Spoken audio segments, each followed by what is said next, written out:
All right, good morning, everyone. Welcome. Thank you for joining us. So, as always, we're recording, but this is also interactive, so please don't be shy about asking questions. I'm not surprised to see the room pretty full today, because this is a good topic. Who has had struggles finding houses for buyers? Everybody, right? Who knows what the current inventory level is as measured in months of inventory? 0.57 or 0.5 something. 0.92, 0.57, 2 months? 2 weeks. 2 weeks? Half a month. Very 2 low. weeks. Right? It's all very low, right? 2 weeks? That's condos in King County. 0.5? That's all of King County, single family and condos. 0.92, someone else said? That's actually like Kitsap County. 1.12 is the Seattle Metropolitan Statistical Area, right? So why are all those numbers relevant? Well, what is a balanced market? 6 months. 6 months, right? And balanced, if you're new to the industry, means buyers don't have any leverage over sellers, right? Because when there's only a few buyers, the sellers all have to compete for them. Or imbalance on the seller side is there's too few houses and the sellers have leverage over buyers. At 6 months, it's considered to be in balance, right? That means neither party has leverage over the other. Well, man, oh man, we are miles away from a balanced market, right? I don't even know the answer to this question, but maybe you guys do. How many years have we been under 6 months of inventory? I know it's at least 3. That's a long Well, it time. hasn't been for 10 years until it happened like 4 times. That's the 1 year under last year. 10,000 houses on the market. Right. Yeah. So we're throwing stats out like crazy right I now. listened to your market update on the way in. I like it. I like it. I joined your YouTube channel. What if you could? Thank you for joining or subscribing. What if you could create your own inventory? Let's Would do that be sweet? That would be, right? Who thinks they can't? Well, we're gonna, after today, you're all going to be able to. And I'm gonna show you how you do it with hard work and persistence, and how you augment your efforts with technology to make it just a little bit easier. Would that be cool? All right. Let's dive in, right? So we all know what buyers want, right? They want houses, right? But they also are pretty savvy, right? Because buyers all have the MLS in their pocket.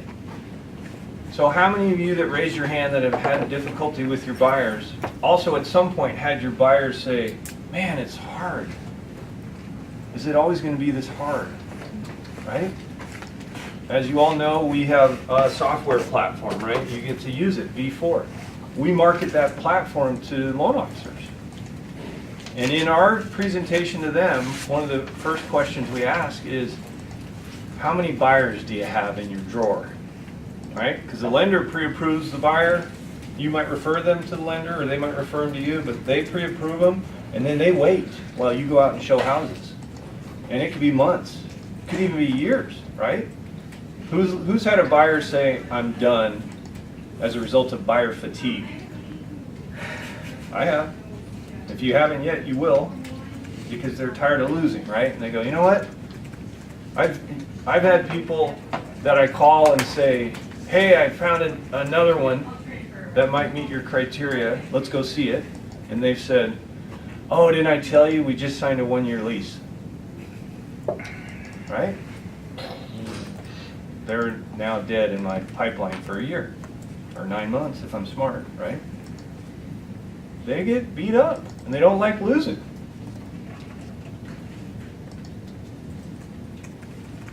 Here's what they are feeling the pain from, right?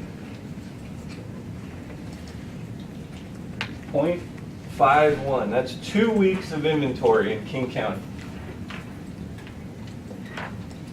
1 month for the whole MLS. That's all of Washington State. 21 out of 26 counties. There's 26 counties in Washington State. Our MLS covers 21 of them. The other 5, nobody lives in, right? Or relatively few people live there. That's insane, right? If you had to guess, how long will it take us to get back to 6 months, to get back in balance? 2 years. 2 to 3 years. 2 to 3 years. Kind of at least, right? Could easily be longer. But it's going to take at least that long. It's hard to imagine a spike of inventory that gets us back to 6 months faster. Right? But look at this. September. King County listings. Active listings in King County for the month of September. December. It fell by almost 70% in just 3 months. Right? That's why buyers are like, forget it, man, I'm done. That's King County, right? That's King County. Isn't that a fairly normal trend though, from October to December? Not by 70%. But yes, it does go down, for sure. It's remarkable how consistent, if you look at a 12-month chart of inventory, how consistent and repeatable the peaks and valleys are. But the stark contrast here is we normally would have 8,000 or 9,000 and we have 1,300, right? As Scott pointed out a second ago. In our entire MLS, to have fewer than 10,000 houses on the market across 21 counties has happened only 4 times in the last 10 years. All 4 times were this past year. And the number right now, across the entire MLS, 8,500 houses. It's even lower today because that's December 31st. Can you zoom that to full page again?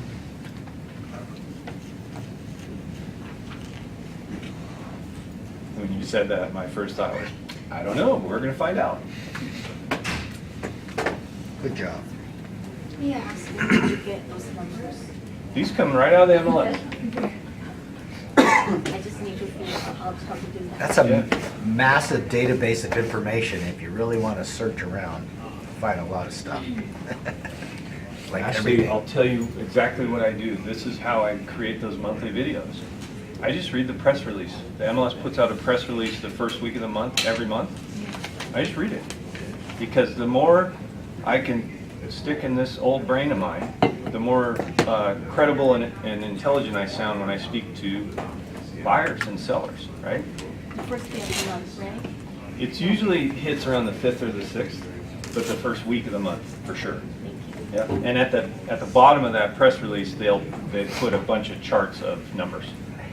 And so this actually was in, did anyone see my article that got published in Partner Magazine about the lack of inventory in the Northwest? I think so.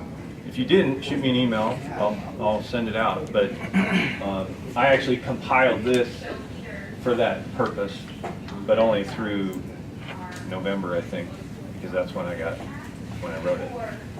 So anyway, it's pretty stark though, right? That's the point of this. And it really means that this is even more critical, right? As your clients become wary. It also can be the glue though, right? How many agents are there in our MLS? Active or just 28,000, 25,000? 28,000. Keeps changing. 28,000. And what does the average consumer think of those 28,000 agents? And I'm They're all not the looking same. for a negative thing. I just mean, do they consider them all to be kind of similar? Yeah. You're all the same. Yeah, you are access to the on-market property. You can open the door. Right. And you're no different than you and you and you and Windermere and John L. Scott, John L. Windermax, or whatever that euphemism is, right? So you have to differentiate yourself. Because in this climate, all the buyers are seeing is, oh my God, look at what I have to do to be competitive.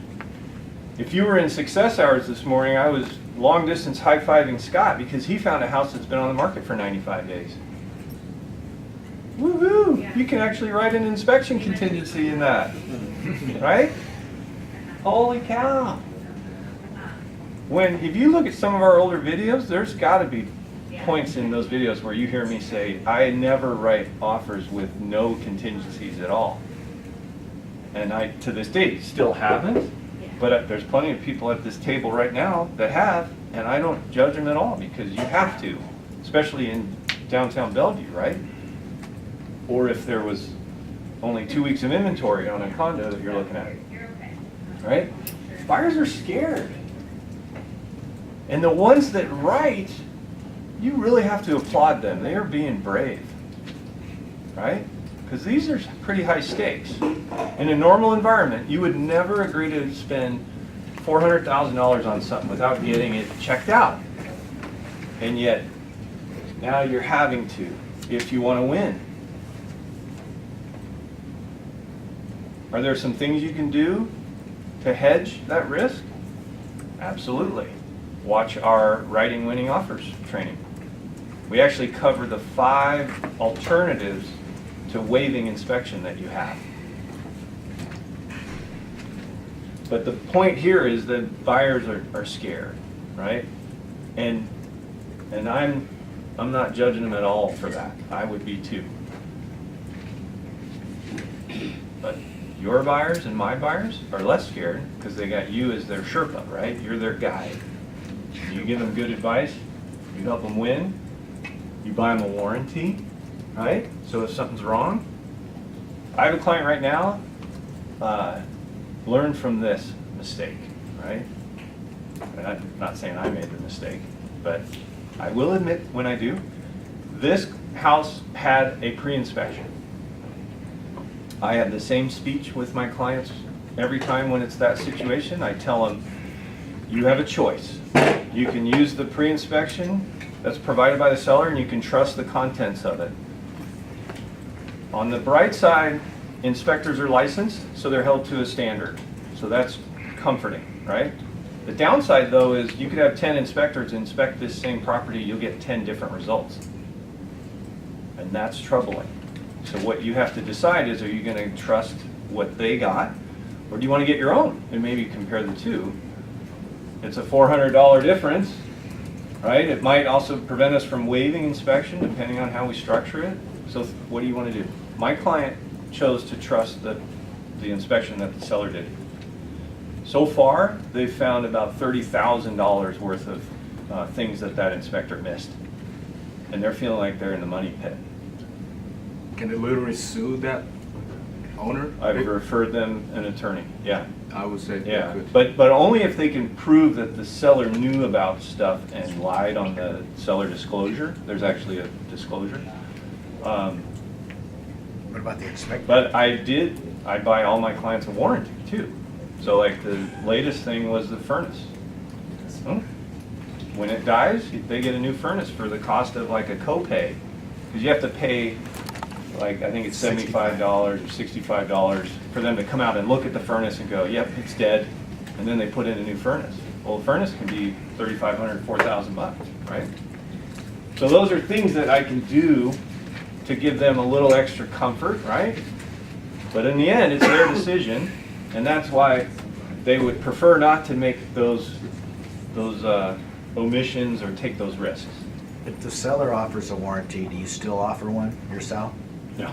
Okay. No. Because this one does. I was just. Yeah, it's sadly uncommon. But I offer them on all my listings too, right? Ashley just did it masterfully on her listing and said, hey, we're not allowing pre-inspections because it's tenant occupied, but here's what we will do. We'll give you a warranty. And ended up getting an offer that waived inspection. So that's a good thing, right? But what if you can give them an alternative to all this stress and beating their heads against the wall, right? That's what they want. We generate on average, I would say between 400 and 500 leads a month. And the number one inducement to get that lead to opt in is priority access to off-market properties, right? You guys have all heard me say it. Hopefully you say it, because it's motivating, right? It's a differentiator. Think about it like if this is all the homes on the MLS, right? In the buyer's mind, the off-market system is much bigger, right? Because they're like, I literally was talking about this with a client last week in my office, and we're not finding anything that meets their criteria. So I pivot to the off-market discussion, which is why you guys are all here. I'm going to train you in those scripts and dialogues. And the husband goes, so if I'm hearing you right, literally when I drive down the street, you can help me get any one of those houses. That's what he heard. That's not what I said, right? But that's what he heard. Think of how powerful that is. He went from crap, we can't find anything, to now I can have my choice of everything in his mind, right? Everything's negotiable. Right. So I had to modify that. Here's, if you were faced with that, here's what you should say. Well, you didn't hear me exactly correctly, so let me just tweak that. Every neighborhood you drive through, there are going to be a few sellers that would sell that are not on the market. Our mission is to find them. So really your job when you walk out of here today is figure out which neighborhoods you like, and then we will target those neighborhoods, right? Because in a neighborhood of 200 or more houses, there is an extremely high likelihood that there's people in there that have been thinking about selling, but just haven't taken the step yet, right? The statistics say that within a quarter-mile radius of every sale, there are 3 more listings that will come on in the next 90 days following the sale. That's what our off-market system is designed to do, is to find those people, right? Allison had an epiphany just last week, right, or Monday maybe it was, of, oh my God, now I get it, because she is on the front line of a lot of the mailing that Mihai does. And so she sees this flood of sellers calling saying, bring me an offer, right? That's what we're talking about. How many of those do you get a week, would you say? Well, we get a lot of opt-outs also, but there's some follow-ups in there that I do follow up with, and then there's some people that are just like curious and do want an offer, so. How many? Give me a number. I had probably 4 appointments this week. 4 appointments this week. 4 appointments a week is over 200 houses. Last year we sold over 100 houses off market that never hit the MLS. I want you to all have the confidence that Allison just finally got, which is ironic because you were in the ISA world for a while. But without seeing it in play. For sure, I don't blame you. Yeah. I don't blame you. And that's part of why Microphone. this training, right? How many people have felt like priority access to off-market properties doesn't really mean anything? I haven't Molly, utilized it. there's no shame in that, right? I say And it. here's I use why. it. Or I would assert that the reason why is when you get the pre-market list, it doesn't change much. So you feel like, I already seen that. There's only, what, 5 REO on there and maybe 4 short sales or something like that. And they've been the same 5 and 4 for a while. Well, that's because pre-market REO and short sales have subsided dramatically, right? It is a pendulum though, so don't assume it's going to stay that way. We modify our scripts, like what Eric says, to not emphasize foreclosures and short sales as much because the consumer knows that there aren't as many. There was a time where over 50% of the properties on the market were foreclosures and short sales. So it was a significant attractor, right? Who thinks the foreclosures are done and gone forever? There's always going to be some, always. There will always be some. Statistically, Fannie Mae and Freddie Mac have a 4 to 5% foreclosure rate. That's a 50-year average. So that means 4 to 5% of the loans they make default. But they make hundreds of thousands of loans a year. It's a lot of defaults, right? And that's in a healthy economy. That's what's going to happen. It's even lower right now because you kind of had this overcorrection, right? You went from 60% default rates to close to zero. The underwriting guidelines constricted dramatically, right? So they're not making crazy loose loans, fog of mirror loans, we used to call them. Who's heard of a ninja loan? Sneak up on you when it's due. Yeah, Justin, right? No income, no asset, no job, Awesome. but you could still get a mortgage. Right. How they gonna pay for it? Well, stupid thing. Because that thing, right? So here's kind of remember the universe of MLS homes versus the rest?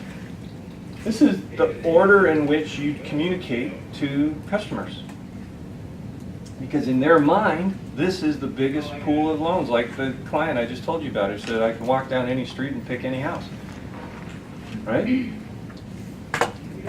Then you have pre-market properties. So Dan and Molly raised their hand and felt like priority access wasn't a big deal because that list hasn't changed. That doesn't mean you should stop talking about it, right? It's just part of your offering. Because think about the prospect's eyes are, remember we started with, you're one of 28,000 brokers, it doesn't matter which one I work with. Am I starting to illustrate that that's not true? For sure. And pre-market properties is part of that. I could show you another presentation that I have created because we're going to get credit unions to give us their default loans too. This isn't going away. You shouldn't be afraid to talk about it, right? We don't give out the list anyway, right? And you all remember why. Because if I give you, even at our peak of inventory for this type of property, at our highest point in 2011, I had 205 listings in 73 different cities. How many brokers do you know that have had that kind of volume, right? And I didn't do it by myself. We have a team. Please don't hear that as braggadocio.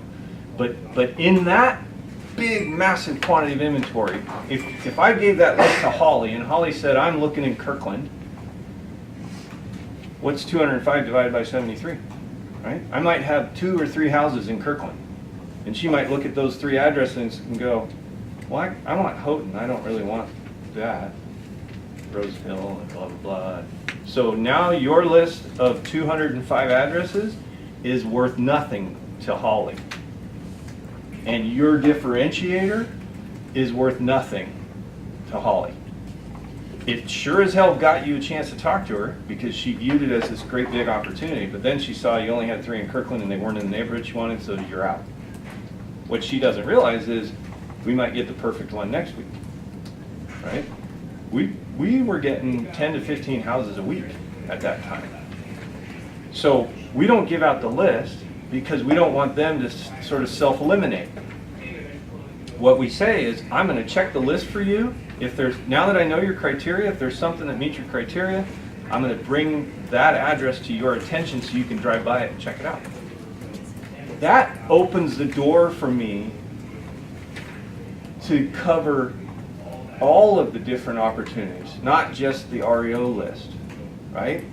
I can send Holly expireds and canceled, right? I can send her REO and short sale. I can launch our off-market system on that neighborhood because now she's identified a neighborhood she wants to live in, right? Question. So pre-market is like after auction, they could sold, it could become to bank and That's one example. Another example of pre-market is short sales. Because we own a loss mitigation company, we negotiate short sales. That's one of the things that Shrek does. And when we get those, we put an offer on them right away so that we have something to negotiate. But we still want to find a buyer, an end buyer for that house. But we can't negotiate with the bank without an actual offer because there's nothing to negotiate. So we put one in and then we pre-market the address. And if it's in Houghton and Holly wants it, she can drive by it and tell us, yep, I'm interested. We can even get her inside, right? The pre-market properties you can typically get access to except a freshly assigned foreclosure that's occupied. Those are the ones you can't get into until we get that person out. Right? That's why we call them pre-market, because they all are eventually on the MLS, but you get priority access, right? What's the benefit of canceled and expireds? Maybe know they want to sell, or they did. Yeah, and it probably hasn't changed, right? There's certainly a percentage, right, Dan, that their circumstance changed. They're like, now I don't want to sell, or, you know. What? But the vast majority of them, they tried to sell and failed, and would love to sell. So could you call them and say, hey, would you still entertain an offer? Of course. Would it make sense to do that if the MLS isn't bearing any fruit out of the actives, out of those 1,300 actives that we're talking about? For sure, right? What do you think the fourth category is? MLS, foreclosure. MLS, right? So the average broker has this, and only this. You have all these, right? The average broker also has this, but isn't smart enough to do it. The average broker doesn't have this, can't, won't. And I sure as hell am not going to tell them, right? Off-market properties, anyone could do that, but no one has V4 and a mailing system built into their office to do it, right? So when you talk to buyers, you want to communicate these in this order, because these are the most impressive, and this is, well, yeah, of course you got access to the ones that are on the market. Everybody does. You even do, Mr. Buyer. It's in your pocket, right?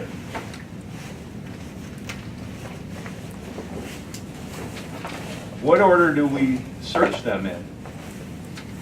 Bottom up. The Bottom opposite. up. What'd you say?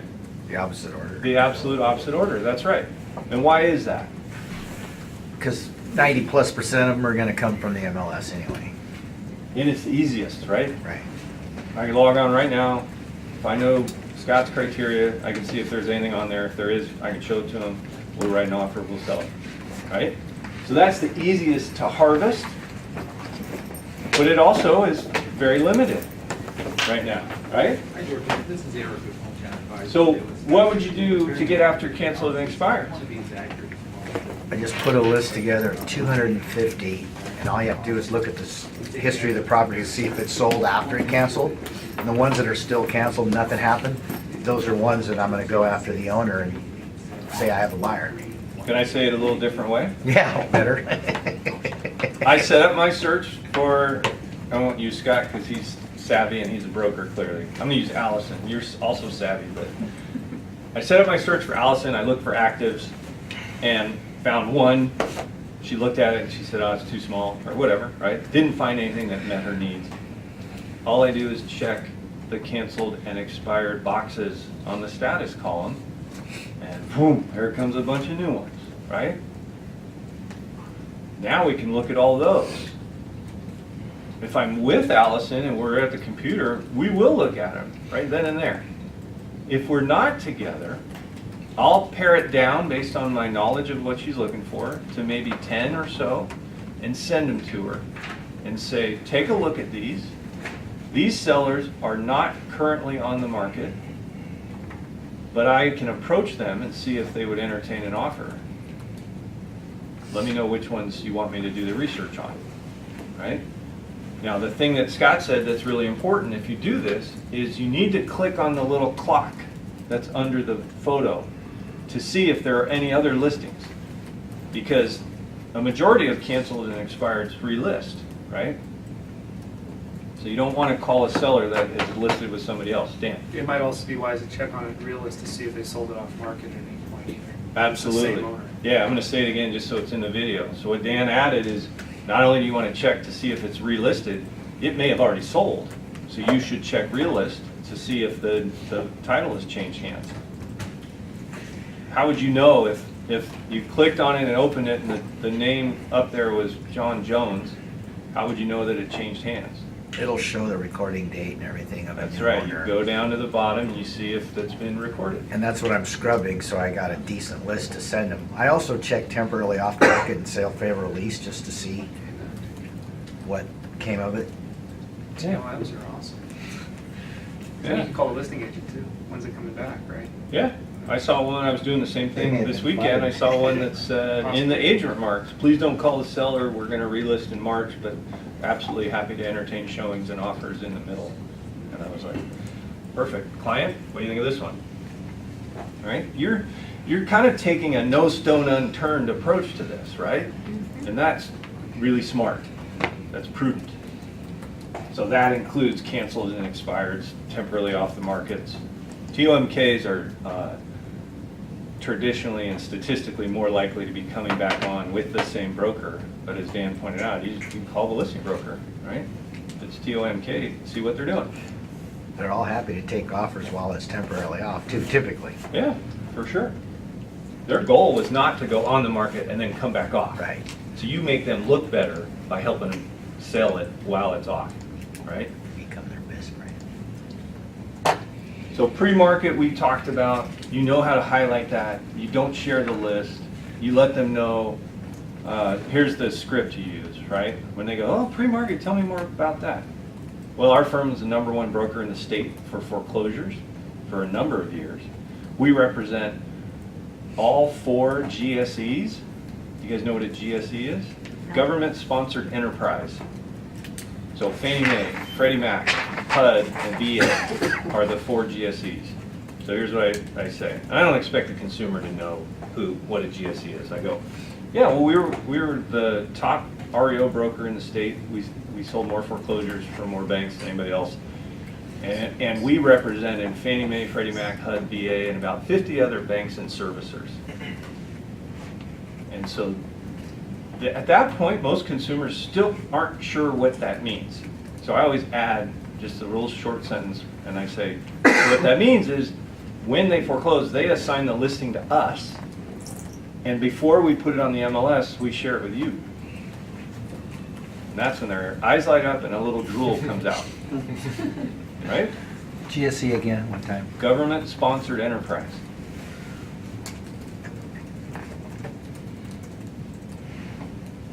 The conversation can go a number of ways from there. On average, that's the end of that topic, and then we move on to other stuff. If you run into somebody that says, well, yeah, but aren't foreclosures way down? Say, yeah. Thank God, too, right? That means the economy is stronger. I don't hide from the fact that there's fewer of them. That's a good thing, even if you're an REO broker, right? And I go, but on average, foreclosures run 4 to 5% year in and year out. So they're never going to fully go away, and it's just another, tool in my toolbox. Sometimes I say another arrow in my quiver, but that's an old analogy that a lot of people don't get. Right? And then we talk about off-market properties, which is like the golden egg. That's why the guy says, so any house I see I can have? Yes, that's exactly what I said, right? So let's think that through. Cameron, you got a dozen buyers right now, right? Yeah. Do all 12, and I'm not saying it's 12, but whatever, I know it's a lot, whatever number it is, do all of them have sort of a focus in on certain neighborhoods? Yes.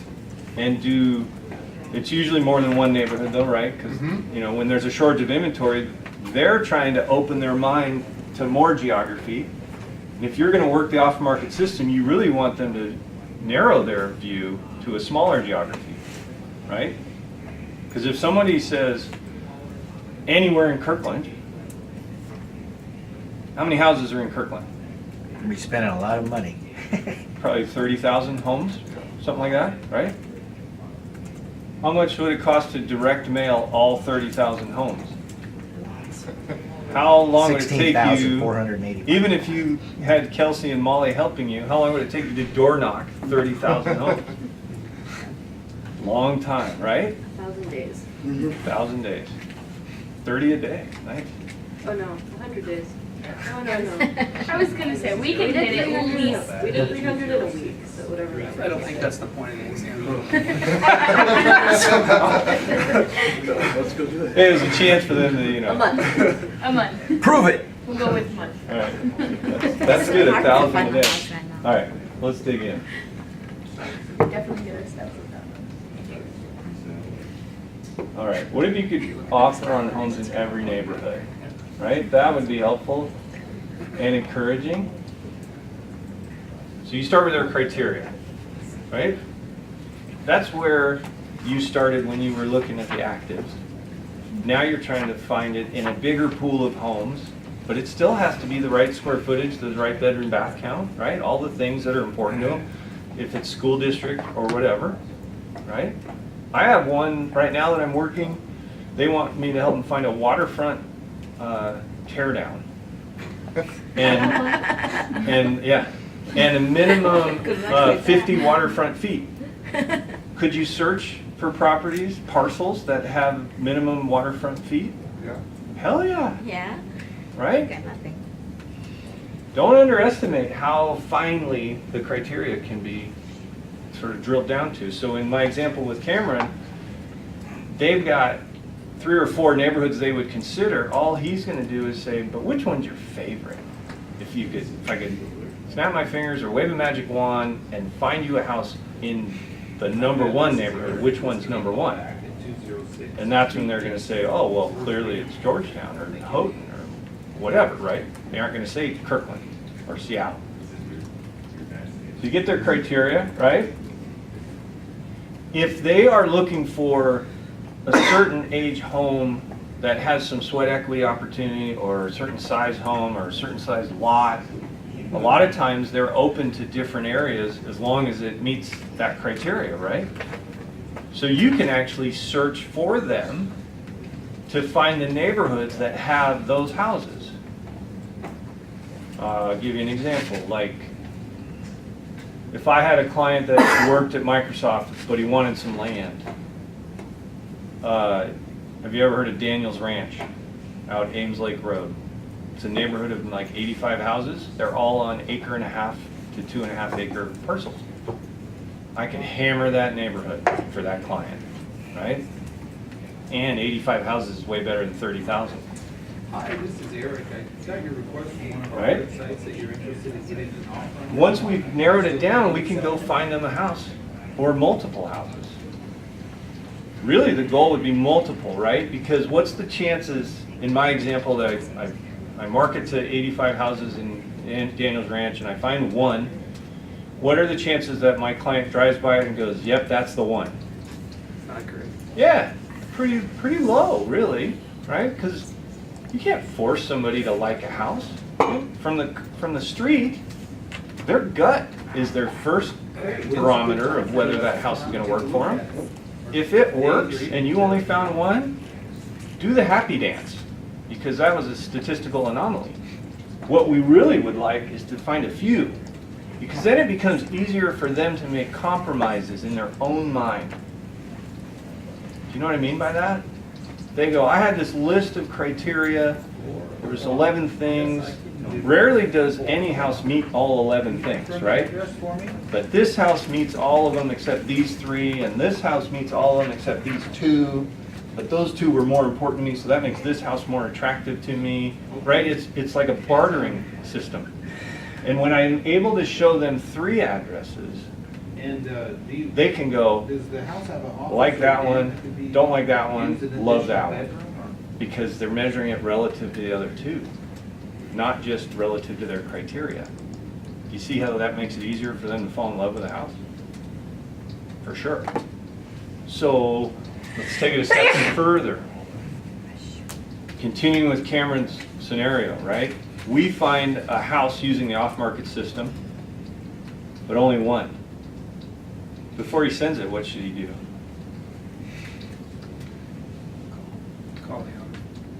Add some canceled and expireds to it. Right? Make sure they're not relisted or sold. But now I've invoked that 2 or 3 house psychology, right? When did you purchase those? But I need to give them a qualifier, right? because the off-market system generated an address that I've already talked to, and they've expressed a willingness to accept an offer. The canceled and expireds, I either need to talk to them too and make sure they would, they would, or qualify it when I send it. Right? Here's 3 addresses. This guy definitely would consider an offer. These 2 we're looking to sell, failed, and we believe would consider an offer. So why don't you drive all 3 and tell me what you think? Would it be smarter for me to go ahead and call the canceled and expired first? For sure. Right? Does that make sense to everybody? This isn't rocket science, right? But it's the extra effort. If you were to move, wouldn't And it how be many the brokers idea- are going to that extra effort? Dan's in the back going like Oh, this. it's already been- And he's right, Okay. right? There's maybe a handful that are industrious like this. Allison? So earlier you said, send them canceled and expireds and see what they think, but are you saying it's better to call through them first and then having that knowledge then send it, or, because I kind of heard like a little bit of both. 2 different approaches, Right, right? yeah. And it depends where I am in the process. In this example, I have a willing seller now. I'm trying to find 2 more willing sellers, so I make that extra effort.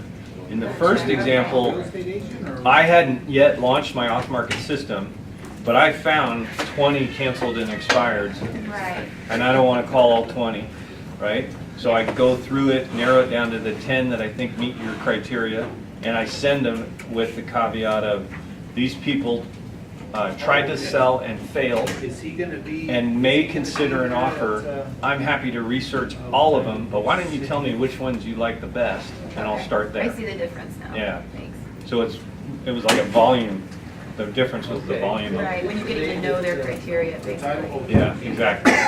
Because remember, we started from the bottom up, so we went actives, then canceled and expireds. We haven't gotten to this. Right, okay, yet. I see it. Scott, did you have some data?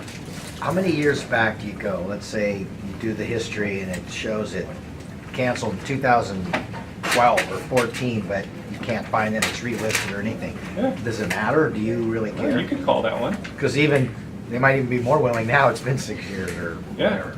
Whole new mindset. So does that make sense to everybody? When you click canceled and expired, it auto-populates with 180 days. Okay, is he? You could definitely change that. Now, would I go straight to 5 years? Probably not. But I would go as far back as I needed to get a volume of houses that I thought would bear some fruit, right? So that might mean how far back do I have to go to get 30 houses? I think I took out that 180, that's why I got so many that were old. Good. But to Scott's point, if I found one that met their criteria, that tried and failed to sell 5 years ago, would I call them? Hell yeah. Might get a listing. Yeah, you'd be shocked how many of the off-market leads that we get that are inbound, when we look them up, listed, canceled, listed, canceled, listed, expired, listed, canceled. I saw one last week, they've been trying to sell for 7 years. Okay, thank you, Anna. Would they entertain an offer? Hell yeah, right? How about a better agent? Exactly. The key is, you have a reason to call it. And if they say no, okay, It's not big deal. right?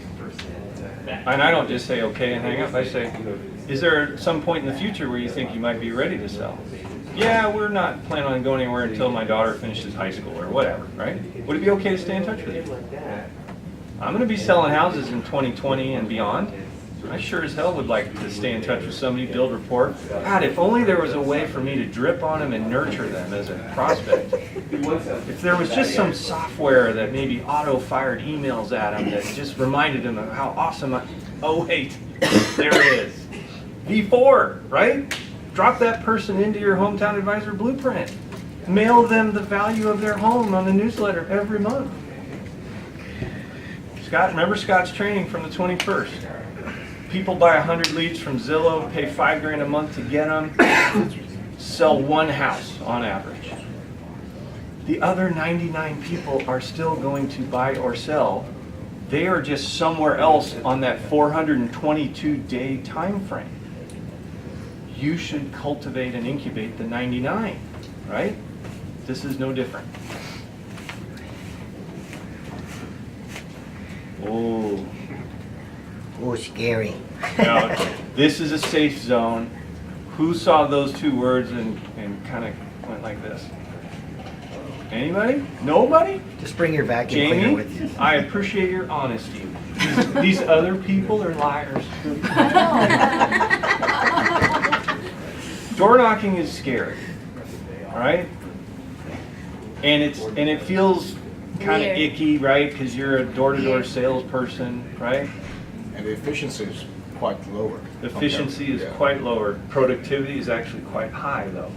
That's right. So if you invest the time, you can get greater returns on your time invested here than you can spamming emails or sending postcards, things like that.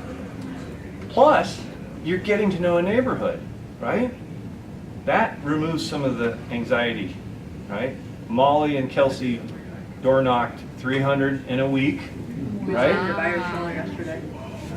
You did what? We signed a buyer seller yesterday. I thought,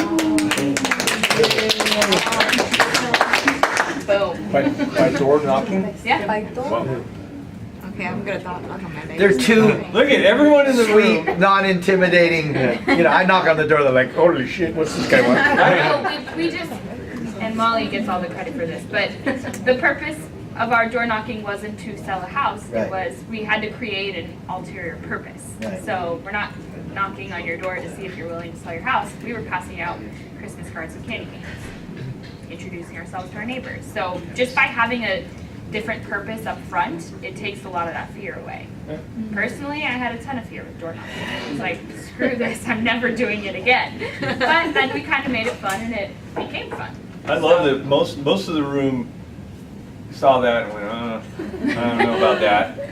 I'm up here telling you how it's very productive ROI on your time and you should do this, it's good for your business, and none of you nodded or gave any affirming body language.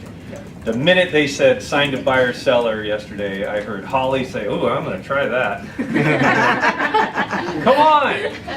Dude, you don't believe me? I just feel some people knock my door to sell the business. I shut down on them most of the time. So I just feel I don't want to go to the embarrassing. And then they go to the next door. You go to the next door. The beautiful thing is there's no shortage of doors, right? Okay. There's a really powerful book called Go for No. Has anyone read that besides me? We have it in our arsenal. Yeah, So it literally is like a 90-minute read. It's a very short book, but I'll give you the 30-second version of it. The whole concept is if you pursue no's rather than yeses, whether you sell washing machines or houses or whatever, it doesn't matter. It does a couple things by pursuing no's. Number one, it makes no's a good thing, not a negative thing, right? Number two is if I'm trying to, let's say I sell cars and my goal is to sell 5 cars a day, right? And I know that I have to talk to 25 people to get 5 yeses. Well, that means 20 no's, right? If I start off Monday and the first 3 people I meet with say yes, I'm kicking ass, right? But I'm no closer to my no goal. But if I'm pursuing yeses, I'll probably take my foot off the gas a little bit because I had really good success early. If I'm pursuing no's, I'm going to step harder on the gas because I'm behind on my no goal. It pivots you from coasting to hitting your goal to selling 10 because you were more aggressive, you were pursuing no's, right? So tie it back into Holly's comment of the door slamming in your face. Number one, that never happens. I've knocked on thousands of doors. I've never once had a door slammed in my face. Have I had people say, not interested? Yeah. They don't slam it. yeah, something like that. Right. I exaggerate that. No, I know, but I want everyone who heard you say that, who thought, oh, I didn't even think of that, to know that it doesn't happen, right? But also think of this. This is part of a symphony that you're creating, right? Kelsey and Molly are trying to get to know that neighborhood. Those were her exact words, right? Candy canes and Christmas card. Well, every person they talk to, they can add to their Hometown Advisor blueprint. They can stay connected through automated emails and direct mail. and they're slowly growing their social farm, right? If I'm door knocking for a specific client who's looking in a specific neighborhood, and my client doesn't like any of the houses, but I meet 25 people and hit it off with all 25, even though they're not thinking about selling today, shouldn't I stay connected to them? Yes. Heck yeah. Because now they know this ugly thing, right? And I'm different than the other 27,999 brokers. Right? I'm going to turn every one of them into a referral machine for myself. That's how you want to think about it. Back to our off-market efforts, right? I can door knock to find my client that perfect house in the neighborhood they want. Could I do Facebook advertising? Cameron's good at it. Right. I can target ads at neighborhoods. Wouldn't it be smart to do that? Yes. Would it be expensive? Not really. Not really. How much? If I wanted to run it, $7 last time? $7. $7 for Yeah. what? Boost or whatever. I don't know if I call it boost. Push. I boost an ad. A boost. Okay. Boost. No, we're talking about an ad. That's different than a boost, right? An ad is, you know, You pay. click based on here to get a free market evaluation of your home. Don't trust those pesky computer-generated valuations. They're inaccurate over 62% of the time. You should click here. Right? Something like that. Then you just got a seller lead, right? And it's in the neighborhood where my client is looking to buy. Is that worth $7? Don't use Ed's link. They'll go to his site. Yeah, use my link. Some of your ads are great. I'm like, I can't use it. What about, you can plagiarize though. Yeah. Never once have I seen my own ad on someone else's feed and gone, hey, that's my ad. That's not how we operate, right? Who's used transaction multiplier? Scott has? No one else? Oh my God. Who knows what transaction multiplier is? Kind A of. few. Then this is a wonderful training for the Can I rest do of that copy this day? We're doing it right now, Janice. I mean. Can we do that topic this week? Detail. I love that. We're doing it right now. Detail. This is a huge part of the off-market system. So do you remember earlier when I said statistical averages say that 3 new listings will come on within a quarter mile within 90 days of the home selling, right? Transaction multiplier is a strategic and prescribed way to try and identify those 3 houses. We've been doing transaction multiplier now for about 3 years. On average, transaction multiplier generates 3 transactions every time we do it. A listing and 2 buyers. I'll show you why and how. On average, those 3 transactions generate over $34,800 in commissions. How much do you think transaction multiplier costs you? Because it's not free, it includes direct mail and some other efforts. You got to pay for those. What do you think it costs? $400, would you say? 59 cents a letter. 59 cents a letter times 400 letters. So it's closer to $300, right? So here's what transaction multiplier is. 2 letters mailed 2 weeks apart to the 200 statistically most likely to sell neighbors around any sale. Doesn't even have to be your own. You could do it around your own listing. You could do it around a buyer that you sold in a neighborhood that you're trying to grow. You could do it around a sale that some complete stranger did. It doesn't matter. You just need a center point for the address, right? So if I'm trying to help my client find a house in Houghton, can I do transaction multiplier in Houghton? Heck yeah. Heck yeah. And statistically, I'm going to generate a listing and 2 buyers. And if they don't like the listing I generated, is that a bad thing? Heck no. Right? It's a listing. Would you like more listings, Ashley? Yeah. Is there anyone that would not like more listings? Because don't do this if you don't want more listings, right? So how do you do it, right? I should point out, I do it on every single one of mine, sales, buyers or listings. The firm does it on behalf of the firm on every listing and sale. We generate a lot of new leads doing this, right? And then Eric calls them and books an appointment. So you should do it too. You should write down this URL. HometownAdvisorRE.com, whack info, whack transaction hyphen multiplier.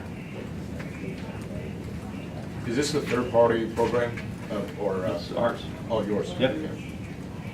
And if you're like me, go to that site now and save it onto your nav bar, your bookmarks. Right? Write that down, Eric. Dan. Isn't that link accessible through V4 as well?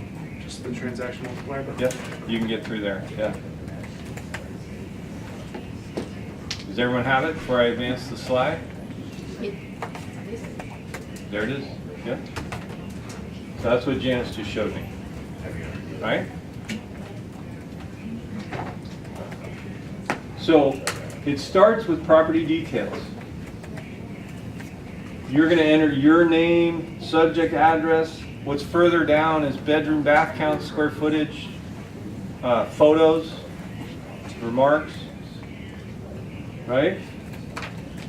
This raises a good question. If I'm trying to market Houghton and I've never sold one in there and I want to use Susie Windermere's sale, can I use her photos? Only the main one. Only the main one. Unless you ask her, that's right. And technically, you have to get permission from the designated broker. So when you fill out this form, so first one is please state your name.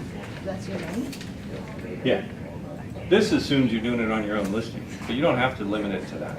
So then they can leave that blank. No, you put your name in.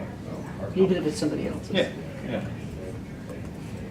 This is, Blake should update this because it's not only listings, right? But it's you. This is you, okay?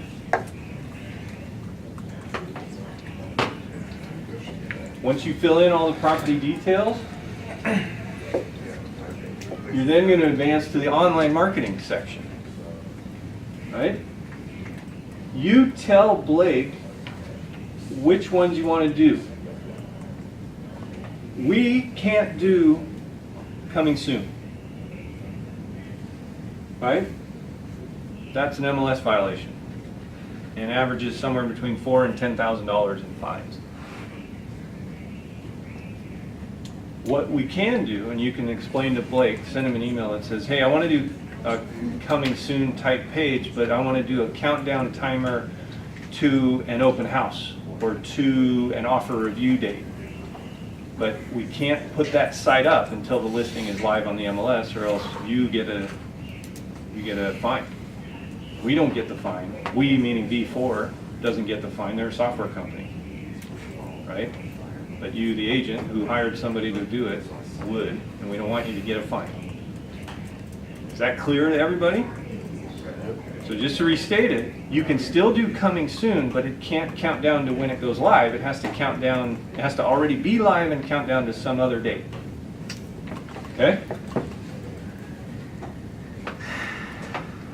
Then you fill in what sort of Facebook ads you want to do. Because remember, Facebook advertising, you can get pretty detailed in the marketing. If I'm looking for buyers, would I do 40 grand and up? Maybe, depends on the house that I'm promoting, right? If it's in a neighborhood of $350,000 homes in Pierce County, yeah, I probably would do 40 grand and up.